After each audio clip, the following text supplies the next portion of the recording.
교사들 위해서 많이 기도해 주시고, 또 우리 교사들은 늘 또 깨어서 기도하면서 또 우리 영혼의 목자 되신 주님을 닮기 위해서 수고하고 그렇게 살아야 되겠습니다. 자꾸 뒤에 신경이 쓰이네요. 예. 네, 감사합니다. 우리가 주님의 재림을 사모하면서 사도 베드로가 간절히 사모하라 했으니까 우리가 누군가를 흠모하고 사모했던 그 옛 시절을 떠올리면서, 물론 지금도 부부간에 그렇게 해야 되겠지만 그런 사모함들을 떠올리면서 우리가 주님의 오심을 간절히 사모하는 것입니다.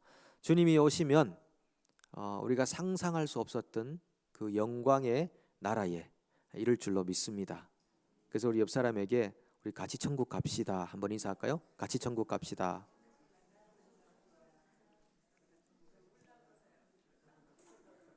네. 이미 그 천국 가는 티켓 다 가지고 계시죠? 예. 나중에 티켓 보여달라고 그러는데 집에 두고 왔습니다. 그러면 안 됩니다. 그죠? 예.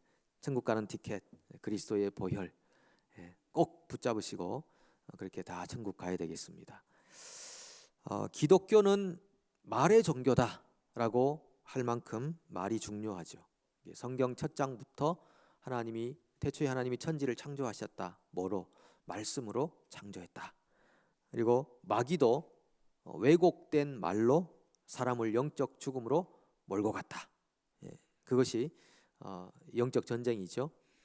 어제 우리 출애굽기 세미나 마쳤는데 에베소서 말씀 지금 교재 준비하고 있는데 내년 초에 하려고 하는데 에베소서 트레일러 예고편을 좀 보여드리면은 에베소서는 크게 두 부로 나눕니다. 전반 후반. 후반에 가면은 후반부의 첫 번째, 그러니까 그리스도 안에서의 새 생활이라고 하는 후반부의 첫 번째가 뭐냐면 말을 바꾸라는 것입니다. 그리스도 안에서 새 생활 첫 번째, 말을 바꾸라. 그런즉 거짓을 버리고 참된 것을 말하라. 이게 처음에 나오는 말이에요. 그러니까 우리가 새 생활을 어떻게 할 거냐? 말부터 바꿔라고 하는 거거든요. 히브리어로 말하다라고 하는 것은 다바르 하는 라고 말과 아마르라는 말이 있습니다. 다바르와 아마르. 아마르는 그냥 말하다, 일반적으로 말하다인데 다바르는 굉장히 달라요. 다바르라는 말은 말하는 것과 말의 성취까지를 포함하는 말입니다. 이건 누구에게 해당되는 말일까요? 어디 가셨습니까? 말하는 것과 말의 성취까지를 포함할 수 있는 말을 누가 할 수 있습니까? 옛날엔 자신감 있게 말씀 많이 하시던데 너무 기를 주겠나요? 하나님밖에 없으시죠. 예. 사람은 이렇게 할 수 없죠. 사람은 아마르밖에 못하지만은 하나님은 다바르 하시는 거예요. 말하는 것이 이미 성취까지를 포함하고 있다라는 거죠. 예를 들어서 역대하 13장 22절에 보면 아비야의 남은 사적과 그 행위와 그 말은 선지자 이도의 주석책에 기록되니라. 이걸 히브리어로 기록할 때 남은 사적 다바르, 그리고 그 말 다바르, 둘 다 다바르라고 하는 것입니다. 사적이라는 말과 일이란 말과 말이란 말이 다 다바르에 해당된다라고 하는 거고요. 출애굽기 4장 28절에도 보면 모세가 여호와께서 자기에게 부탁하여 보내신 모든 말씀과 여호와께서 자기에게 명하신 모든 이적을 아론에게 고하니라. 말씀도 다바르, 이적도 다바르. 근데 이 두 가지 동시에 다 할 수 있는 분은 하나님밖에 계시지 않는다. 그래서 하나님 말씀은 헛되이 돌아오는 일이 없다. 말씀을 뱉는 순간 그것이 성취와 열매를 포함하고 있기 때문이다라는 것이죠. 저는 예전에 한국 갔을 때 한 3년 전인가요? 영화 한 편을 봤습니다. 본 다음에 제가 너무 감동을 받았습니다. 그러니까 뭐 그렇게 영화 내용이 좋고 그런 건 아닌데 내부자라는 영화 혹시 보셨나요? 예, 여기는 뭐 내부자라는 영화가 안 저는 그 영화 한 2시간 반 되는데요. 와, 너무 감동받았어요. 영화는 이렇게 만드는 게 참 좋겠다 하는 생각이 들었습니다. 설교를 저렇게 하면 좋겠는데 하는 생각을 좀 했었어요. 반전에 반전도 있지만 그 구성 자체가 굉장히 탁월했다라고 생각합니다. 그게 아마 18세 이상인가 그래서 1000만을 못 넘었던 것 같기도 하고 거의 1000만을 육박했던 18세 이상인데도 1000만을 육박했던 그런 이제 영화였는데 거기 보면 그 신문 논설 쓰는 기자 한 명이 나오죠. 근데 이 사람은 하루 종일 논설 한 편을 쓰는데 단어 하나하나 끝말 하나하나에 굉장히 신경을 많이 씁니다. 그 당시에 좀 그 조작할 내용이 있어가지고 사실이 아닌 내용을 쓰기 위해서 고심을 많이 합니다. 하다가 자기가 원하는 방향으로 글을 막 써요. 실제로 그렇지 않은데 글을 막 쓰다가 제일 끝에 뭐라고 하냐면은 그렇게 볼 수도 있다 이렇게 쓰는 거예요. 끝말을 많이 고민합니다. 끝에 말을 뭘로 써야 될까 하다가 그렇게 본다? 그렇게 봐야 한다? 아니지. 그렇게 볼 수도 있다. 자, 뒤에 앞에 있는 말은 전부 다 살짝 돌려서 자기 의도대로 다 써놓은 거예요. 써놓고 그 다음에 끝말만 이걸 그냥 그렇다라고 쓰기는 양심상 또 걸릴 수 있으니까 그렇게 볼 수도 있다. 근데 독자들은 거기에 별로 신경 안 씁니다. 앞에 내용, 거짓된 지어낸 내용들에만 현혹되고 유혹되어서 사실로 받아들이게 된다는 것이죠. 그러니까 말이라는 게 그만큼 칼보다 강하다라고 했던 것처럼 펜이 그 힘이 있다라고 하는 거죠. 그렇게 볼 수도 있다. 이렇게 쓰는 것을 보게 됩니다. 그러니까 사람의 말은 간사하고 책임감이 없는 말이에요. 앞뒤가 맞지 않는 말이 얼마나 많이 있어요. 그런데 우리 하나님의 말씀은 완전 책임입니다. 완전 책임. 하나님이 하신 다바르는 그 다바르의 성취 포함하는 일까지 해당된다라고 하는 것이죠. 그래서 하나님이 말씀하신 그 말씀은 자기 종 선지자들에게 주시는 겁니다. 아모스 3장 7절 8절 보시면 주 여호와께서는 자기의 비밀을 그 종 선지자들에게 보이지 아니하시고는 결코 행하심이 없으리라. 사자가 부르짖은즉 누가 두려워하지 아니하겠느냐. 주 여호와께서 말씀하신즉 누가 예언하지 아니하겠느냐. 그러니까 사자가 부르짖을 때 두려워하지 않을 사람이 없을 것처럼 하나님이 말씀을 주신 말씀을 받은 사람은 어떻게 그것을 예언하지 않겠느냐. 여러분 하나님에게 말씀을 받고 그걸 감추고 있으면 답답하여 견딜 수 없는 것입니다. 그 예레미야가 그렇게 말했죠. 내가 다시는 여호와를 선포하지 아니하며 그의 이름으로 말하지 아니하리라 하면 나의 마음이 불붙는 것 같아서 골수에 사무치니 답답하여 견딜 수 없나이다. 그러니까 하나님의 말씀을 받은 사람들은 있는 그대로 가감 없이 선포해야 돼요. 그렇지 않으면 답답해서 견딜 수 없는 그런 그 영적인 그 상태에 이르게 된다라고 하는 것입니다.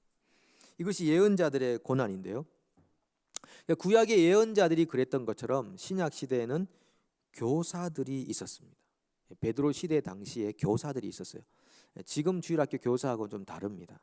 그 당시 교사들은 어떤 특정한 기간 동안 있었던 직분이에요. 왜? 성경이 기록되기 위해서. 성경이 기록되기 위해서 신약에도 선지자도 있었고 교사들도 있었습니다. 그런데 문제는 짝퉁이 있었다는 거죠. 진품이 아닙니다. 거짓 선생, 거짓 예언자들이 있었다라고 하는 것이죠. 그렇게 얘기하대요. 남자에게 자존심은 차, 여자의 자존심은 백이라고 하더라고요.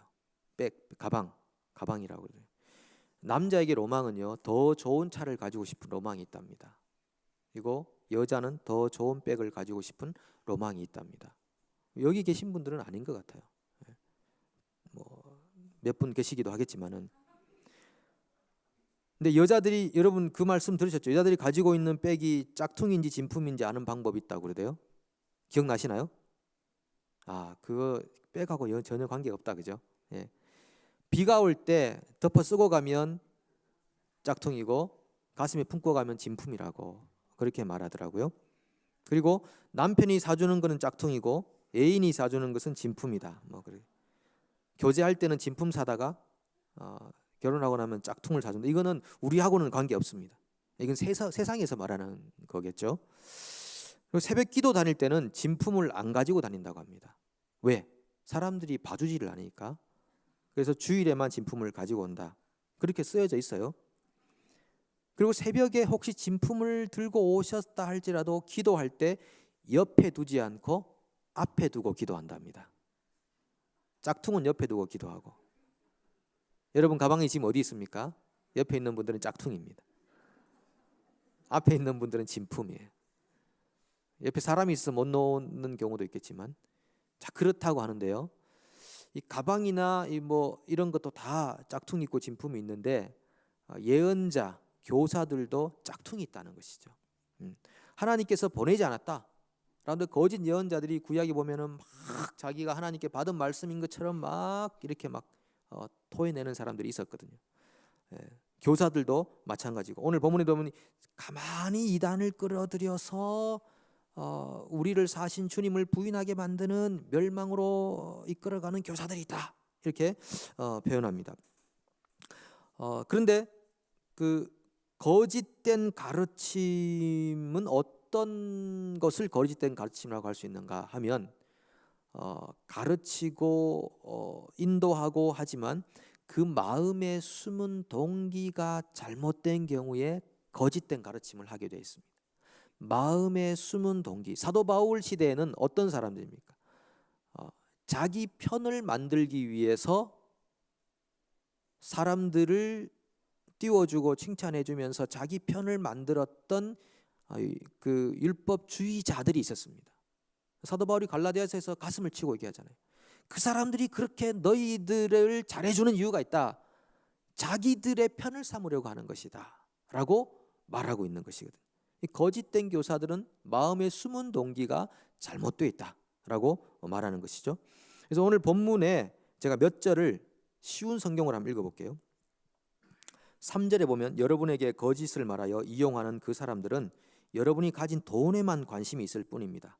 하나님께서는 이미 그들에게 죄가 있다고 선언하셨으며 그들은 의로우신 하나님의 심판을 피할 길이 없습니다. 그러니까 이 거짓 사람 선지자 교사들의 목적은 돈에 있다. 그 사람에게서 돈을 가져가기 위해서 거짓된 가르침을 가르친다. 10절에 보면 특별히 육체의 정욕을 따라 죄악을 저지르며 살아가는 자와 하나님의 권위를 무시하는 자들에게는 더 큰 벌을 내리실 것입니다. 거짓 선생들은 이처럼 자기 마음대로 행동하고 교만할 뿐만 아니라 영광스러운 천사들에 대해서도 욕하며 함부로 떠들어댑니다. 이 거짓 선생들은 알지도 못하면서 욕하고 떠들어댑니다. 이들은 잡혀 죽기 위해 태어난 생각 없는 짐승 같아서 결국 멸망하고 말 것입니다. 자, 이제 말세가 되면, 종말이 되면 지어낸 말을 조심해야 됩니다. 본문 3절에 나오는 것처럼 지어낸 말, 지어낸 말이 사람들로 하여금 영혼을 혼탁하게 하는 그런 일들이 되는 거죠. 예를 들어서 이 본문 뒤쪽에 가면 불의한 삭스를 받았던 발람 선지자 이야기를 합니다. 불의한 삭스를 받기 위해서, 돈을 벌기 위해서, 자기를 살찌우기 위해서 이스라엘을 저주하는 일에 동참했던 발람, 기억하라고 하는 것이죠. 사탄도 말을 지어냈습니다. 말을 지어냈습니다. 거짓 예언자, 거짓 교사들도 말을 지어냈습니다. 진리를 지어내었습니다. 영혼을 혼탁하게 했습니다. 오늘 우리에게도 말 지어내는 유혹을 받을 수 있습니다. 없는 일을 만들든지 있는 일을 변형시켜서 말을 지어내고 싶은 유혹을 받는 일이 있다고 하는 것입니다. 그래서 여러분, 말을 잘하기 위해서 첫 번째 조건이 뭐냐 하면요, 할 수 있는 한 말을 적게 하라라고 하는 것입니다. 할 수 있는 한 말을 적게 하라. 주님의 재림을 간절히 사모하는 우리에게 어떤 말이 필요한가 한번 생각해 봅니다. 미국의 심리학자였던 쉐드 햄스테드라는 박사가 이렇게 말합니다. 연구를 했는데 인간은 하루에 5만 6만 가지의 생각을 한답니다. 5만에서 한 6만 가지의 생각을 하루 사는 동안 하는데 그 생각 중에 75%가 부정적인 생각이랍니다. 그리고 25%만 긍정적인 생각을 한다고 이분이 주장합니다. 자기의 연구에 의하면. 그래서 사람은 가만히 두면 자동적으로 부정적인 생각에 이끌려간다라고 하는 것이죠. 그것이 우리가 살고 있는 삶의 상황이고 환경입니다. 그래서 에베소서 4장 29절은 이렇게 말해요. 우리 같이 한번 읽어보겠습니다. 무릇 더러운 말은 너 입 밖에도 내지 말고 오직 덕을 세우는데 소용되는 대로 선한 말을 하여 듣는 자들에게 은혜를 끼치게 하라. 이 말의 전쟁이다. 말이 굉장히 중요하다 하는 걸 우리가 기억해야 되는데요. 3초간이라고 하는 책이 하나 있습니다. 3초간. 이것은 데이비드 폴레이라고 하는 분이 쓴 책인데, 이분이 뉴욕에서 택시를 타고 다니다가 경험한 사례를 가지고 이렇게 살아야겠다고 작정을 합니다. 어떤 일인가 하면 택시를 타고 뉴욕 거리를 가는데 이 상대방 트럭이